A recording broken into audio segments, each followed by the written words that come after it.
28년간 제가 개인적 입장 또는 가치관으로 한 논평, 주장에 대해서 비판하는 건 그게 오해에서 비롯된 것이건 또는 뭐 정치적 목적으로 허위, 과장, 왜곡이 있다 해도 저는 반박해 본 적이 없어요. 한 번도. 고소 고발을 물론 해본 적이 없고 내가 누군가 논평 비판하듯이 저에 대해서도 그럴 수 있는 거잖아요. 네. 저는 억울하지가 않거든요. 성격이. 모두가 날 이해해줄 의무 같은 건 없잖아요.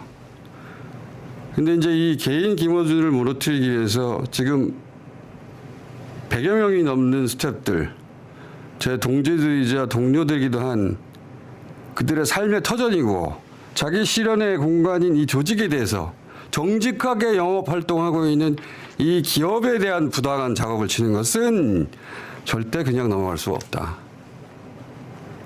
회계사, 변호사, 전문가들로 대응팀을 구성해서 1차로 10억 예산을 배정해서 단어 하나, 문장 하나까지 이 조직, 이 기업의 가치와 영업에 그 어떤 작은 잠재 피해까지 전부 다 차단해서 민형사상 책임을 물릴 예정입니다. 와, 존나 무섭네. 어? 김어준은 자신과 관련한 두 가지 보도에 강하게 반발했습니다. 하나는 윤석열, 김건희 부부와의 만남 의혹 보도고요. 다른 하나는 딴지그룹의 매출 급증을 다룬 기사였습니다.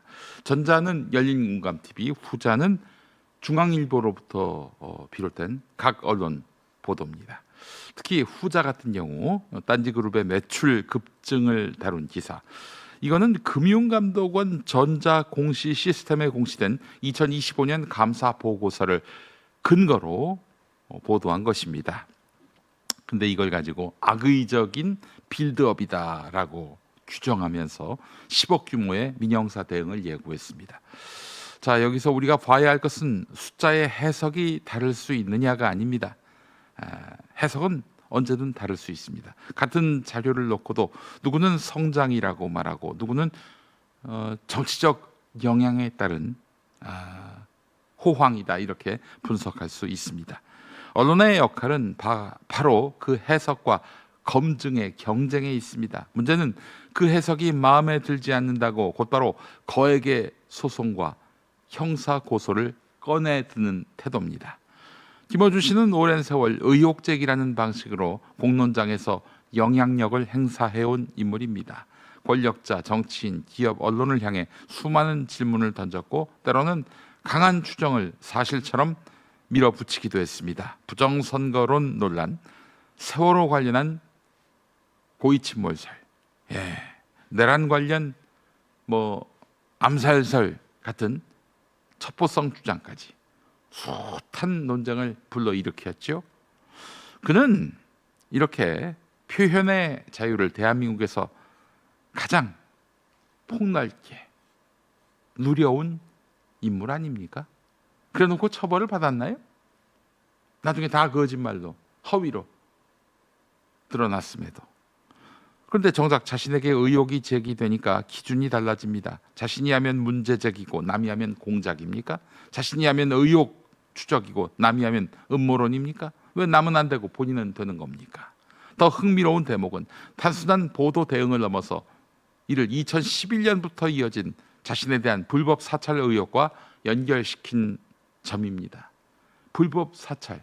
2011년에 그와 같이 활동할 때도 수도 없이 들었습니다. 너의 PC를 들여다볼 것이다.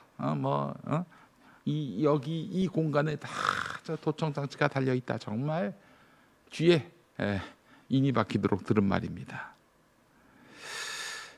비판 기사와 회계 자료 해석 논쟁이 어느 순간 거대한 음해 시나리오로 확장됩니다. 김어준이 잘 아는 음모론이죠. 그러나 언론 보도를 불법 사찰 서사로 덮어버리는 순간 사실관계는 사라지고 지지자 결집용 메시지만 남게 되는 것 아닙니까? 고소는 누구에게나 허용된 권리입니다. 허위 사실이라면 법적 책임을 물을 수 있습니다. 그러나 영향력 있는 인물이 거액 소송을 반복적으로 언급하는 것은 다른 차원의 문제입니다.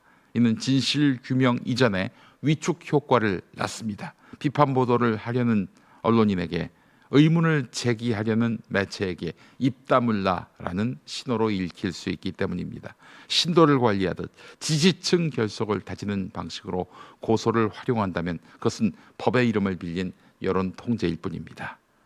정말 억울하다면 선택은 간단합니다. 말이 아니라 행동으로 보여주면 됩니다. 특히 윤석열 부부와의 만남 의혹을 제기한 열린공감TV.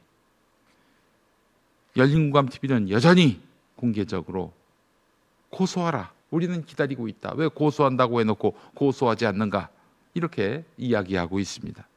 그게 정말 허위라면 고소한다고 했잖아요, 왜 아직도 실행에 옮기지 않고 있습니까? 많은 이들이 묻고 있습니다. 공론장에서 가장 중요한 자산은 권력이 아니라 신뢰입니다. 신뢰는 내 편의 말은 자유고 남의 말은 처벌 대상이라는 이중잣대에서 생기지 않습니다. 비판받을 자유까지 인정할 때 비로소 생깁니다. 게다가 김어준 씨는 보통 권력자입니까? 자기는 권력자가 아니다, 이렇게 이야기할지 모르겠습니다. 유시민 씨와 더불어. 그러나 국회의원 후보들을 무대에 올려놓고 큰절을 시킬 수 있는 힘은 아무에게나 있는 게 아닙니다. 아까도 방송에서 나왔습니다마는 민주당 정치인들 김어준 방송에 나가야 뭐 후원금도 차고 또 지지율 상승에도 도움되고 그러던 때가 있었잖아요. 그 권력으로 여태까지 위세를 떨어온 거 아닙니까? 의혹으로 살아온 사람이라면 자신을 향한 의혹 앞에서도 같은 원칙을 보여야 할 것입니다. 그것이 공정이고 그것이 언론 자유이며 그것이 진짜 자신감입니다. 자신감이 다 떨어진 김어준 씨, 어떻게 이렇게 됐습니까?